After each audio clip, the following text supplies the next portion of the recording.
तो गाइस मैं हूं अंकित और आप देख रहे हैं रेसलिंग फैंस नेटवर्क। शुरू करते हैं गाइस अपनी बातों को सबसे पहले रेसलमेनिया से। सबसे पहले क्या रेसलमेनिया की ही बात होगी। तो भाई फाइनली आखिरी के 14 दिन बचे हुए हैं रेसलमेनिया को, यानी ये उल्टी गिनती चालू है।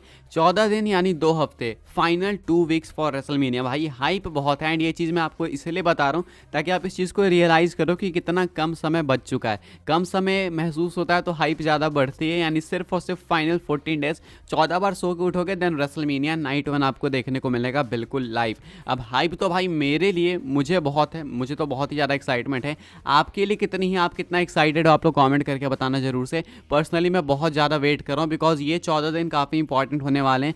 बिल्ड होगी काफ़ी अग्रेसिव रेसलमेनिया के लिए, साथ में स्टेज कंस्ट्रक्शन को लेकर अपडेट्स आएगी, फुटेज वगैरह लीक होगी, फोटोज़ वगैरह लीक होगी, मेन मसाला उसमें आता है वो मैं आपको दिखाऊंगा। बहुत कुछ होने वाला है इन 14 दिनों के अंदर, तो आप एक्टिव रहो बिल्कुल चैनल पे। एंड मैं भी अपने सेटअप पे वापस आ चुका हूँ, तो ये चीज़ मैं आपको बता दे रहा हूँ ताकि आप ये भी जान जाओ कि वीडियोस बिल्कुल स्ट्रिक्टली टाइमिंग पे आएगी, सही टाइम पे। किस टाइम पे मैंने कम्युनिटी पोस्ट में ऑलरेडी आपको बता रखा है, जाके कम्युनिटी टैब चेक कर लेना। तो अभी के हिसाब से final 14 days are left for WrestleMania. कितनी हाइप है, कितने एक्साइटेड हो, कमेंट करके बता दो। ये भी एक अपडेट ही है कि 14 ही दिन बाकी है, तो एक्साइटमेंट बढ़ा लो, नहीं बढ़ रही है तो कुछ ना कुछ करो, बढ़ा लो। आगे बढ़ते हैं गाइस, बात करते हैं अगली स्टोरी के बारे में एंड आप लोग अपने ओपिनियन जरूर से कमेंट करके बताना इसको लेके। यह है बेली को लेकर। तो भाई बेली ने एक ऐसा ओपिनियन दे दिया है जो कि बहुत सारे लोगों को पसंद नहीं आ रहा है। काफ़ी सारे लोग कह रहे हैं कि भाई अब ये कुछ ज़्यादा हो गया, ये नहीं होना चाहिए। क्या है ये ओपिनियन? बेली कहती हैं कि उनके अनुसार रेसलमेनिया के दोनों नाइट्स को वेमेंस को ही मेन इवेंट करना चाहिए।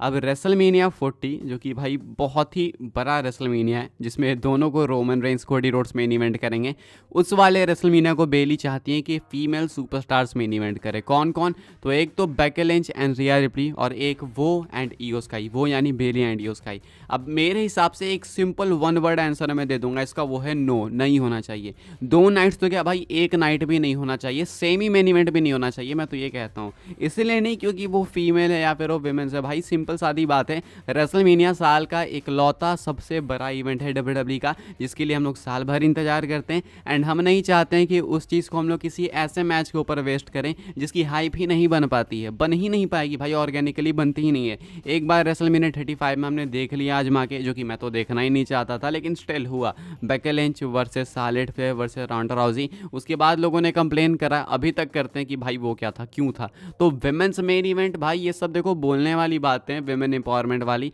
ये डब्ल्यूडब्ल्यूई के अंदर करने का कोई सेंस ही नहीं बनता है। डब्ल्यूडब्ल्यूई के अंदर सिंपल सादी बात है भाई कि आप सबसे बड़े टॉप स्टार को मेन इवेंट कराओगे।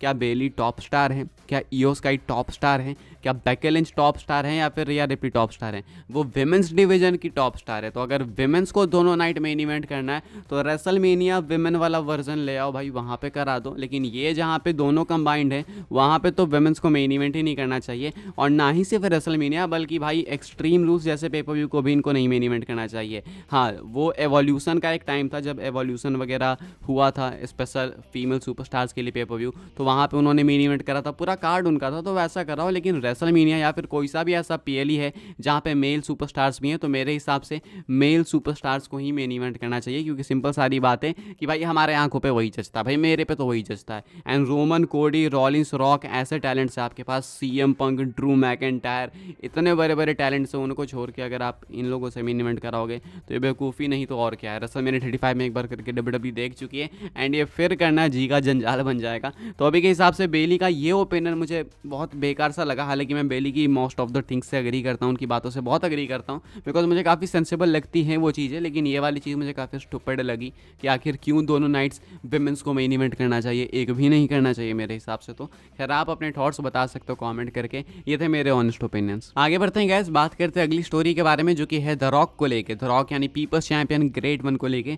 तो जिम रॉस ने, भाई जिम रॉस जो कि लेजेंडरी कमेंटेटर है, माय बैड फंस गई जवान बीच में ही जिम रॉस ने अपने ऑनेस्ट ओपिनियंस दिए हैं रॉक के रिटर्न के ऊपर। एंड फैंस ने जो क्रिटिसाइज करा उनके रिटर्न को, अभी भी कई लोग कर रहे हैं, ऐसा नहीं कि बहुत सारे लोग कर रहे हैं, लेकिन कुछ है, माइनॉरिटी है, लोग कर रहे हैं। तो इसके ऊपर जिम रॉस लेजेंडरी कमेंटेटर अपना रिएक्शन शेयर करते हैं एंड वो कहते हैं कि भाई जो लोग ये कर रहे हैं, जो लोग रॉक को हेट कर रहे हैं या क्रिटिसाइज कर रहे हैं, उन्हें देखना चाहिए कंपनी के पीओवी से। इमेजिन करो आप एक बुकर हो, यानी आप ट्रिपल एच के चेयर पे बैठे हो, मान लो आपके हाथ में पेन है, पेपर है, आप बुक कर रहे हो चीज़ों को, तो आप क्या नहीं चाहोगे कि Rock great one people's champ आपके शो में आया एंड उस पर 4 चांद लगाए? बिल्कुल चाहोगे, ऑब्वियसली चाहोगे। तो जिम रॉस कहते हैं कि फैंस को उस पॉइंट ऑफ व्यू से सोचना चाहिए, बिकॉज ये कोई ऐसी कंपनी नहीं है जो चिंदी चल रही है। ऐसा नहीं है ना भाई कि छोटा मोटा बिजनेस है, दिन का 100-150 कमा लिया, ऐसा भी नहीं है भाई। मिलियन डॉलर कंपनी या फिर बिलियन डॉलर भी कह लो, इतनी बड़ी कंपनी है। अब इतनी बड़ी कंपनी है भाई, तो उसके लिए डब्ल्यूडब्ल्यूई को प्रॉफिट हमेशा मेंटेन करके रखना होगा, और ये प्रॉफिट रॉक के अलावा कोई नहीं बना सकता था इस साल के रेसलमेनिया में। एंड अभी के हिसाब से रॉक को क्रिटिसाइज़ करना काफ़ी सारे फैंस के लिए गलत है, ऐसा कहना है। फैंस के लिए भी गलत है एंड डब्ल्यूडब्ल्यूई के लिए तो काफ़ी हानिकारक है ही इस पोजीशन पे, ये कहना है जिम रॉस का। क्या आप लोग अग्री करते हो? कॉमेंट करके बताना जरूर से। अगली स्टोरी कवर करते हैं गैस, जो कि है कोडी रोड्स को लेकर। तो अभी हमने बात करी रॉक को लेकर जो क्रिटिसिज्म मिल रहा है उसके बारे में। रॉक को अभी काफ़ी कम लोग क्रिटिसाइज़ कर रहे हैं, लेकिन हाँ, अगर रॉक रोमन सिंगल्स मैच हो रहा होता तो अभी बार आई रहती इस चीज़ की, जो कि हमने प्रीव्यू देख भी लिया था, तुरंत देख लिया था रॉयल रंबल के बाद आउटरेज कितना हुआ था। खैर अभी के हिसाब से कोडी रोड्स को भी लेके क्रिटिसिज्म स्टार्ट हो चुका है। क्यों, क्या रीज़न है? स्मैकडाउन के प्रोमो की वजह से। स्मैकडाउन का प्रोमो रोमन एंड कोडी का लोगों को जचा ही नहीं, बिल्कुल भी नहीं जचा। कहना है कि जो पिछले साल का प्रोमो था भाई, वो इसको इतना ईजिली आउटसाइन कर दे रहा है कि पूछो ही मत। एंड पिछले साल का प्रोमो एब्सोल्युटली इनक्रेडिबल था भाई, कोडी की भी साइड से, रोमन की भी साइड से। मेरे तो ऑनेस्ट ओपिनियन से ये कि भाई इस बार स्मैकडाउन में दोनों की साइड से कहीं ना कहीं हमें कुछ वीक लिंक्स देखने को मिली। रोमन से भी उतना नहीं हो पाया, कोडी से भी उतना नहीं हो पाया, लेकिन इस बार कोडी को क्रिटिसाइज करा जा रहा है कि भाई इस बंदे से प्रोमो हो नहीं रहा है। जो रॉक हैं यानी ग्रेट वन, वही इस पूरी फ्यूड को, इस पूरी रेसलमेनिया को कैरी कर रहे हैं, ऐसा कई सारे लोग का मानना है एंड ये मेजॉरिटी कह रही है। तो अभी के हिसाब से कोडी रोड्स को भी लेके क्रिटिसिज्म स्टार्ट हो चुका है। मेरे हिसाब से इसमें कुछ गलती भी नहीं है। अगर फैंस को लगता है कि ये गलत है तो अच्छी बात है कि वो क्रिटिसाइज कर रहे हैं, बिकॉज अभी तक कोडी रोड्स को सिर्फ पैम्पर करा गया है डब्ल्यूडब्ल्यूई के अंदर कि नहीं भाई इसकी स्टोरी फिनिश करो ये वो। तो जरूरी है क्रिटिसिज्म हर एक सुपरस्टार के लिए। एडब्ल्यू में उनको बहुत ही ज़्यादा मिल गया था, जो कि उतना मिलना भी नहीं चाहिए। वो क्रिटिसिज्म भी नहीं, वो भाई ओवर हेट था, ओवर रेट वगैरह नहीं, ओवर हेट था वो। तो अभी के हिसाब से कोडी रोड्स को भी क्रिटिसिज्म मिलना स्टार्ट हो चुका है। बाकी रोमन को तो मिल ही रहा था, लोग कह रहे हैं ये कॉन्ट्रीब्यूट ही नहीं कर रहा है, रॉक कैरी कर रहे हैं इकलौता इस साल के रेसलमेनिया को, ऐसा कहना है लोगों का। क्या आप लोग अग्री करते हो? कमेंट करके बताना जरूर से। बात कर लेते हैं गैस अपनी नेक्स्ट एंड फाइनल स्टोरी के बारे में, जो कि एक बड़ी स्टोरी है एंड ये है जिला फाटू एंड जेकब फाटू को लेके। क्या ये रोमन रेंज की हेल्प करने आ सकते हैं रेसलमेनिया के अंदर? बिकॉज एक मैसिव स्वर्व हो सकता है एंड अभी टैग टीम के तौर पे हमें इंडी सर्किट पे परफॉर्म करते हुए भी दिख रहे हैं। काफ़ी सारे फैंस का मानना है कि शायद ये दोनों जो हो सकते हैं आएंगे रेसलमेनिया में, रोमन को सेव करके चले जाएंगे, जिस तरीके से लास्ट ईयर सोलो सिकवा ने बचाया था रोमन को। क्या ये एक पॉसिबिलिटी है? मैं आपको बिल्कुल क्लियर स्पॉइलर दे देता हूँ कि इसकी पॉसिबिलिटी ज़ीरो है। क्यों मैं ऐसा कह रहा हूँ, इतना कॉन्फिडेंटली क्यों कह रहा हूँ, आप लोग देख सकते होगे।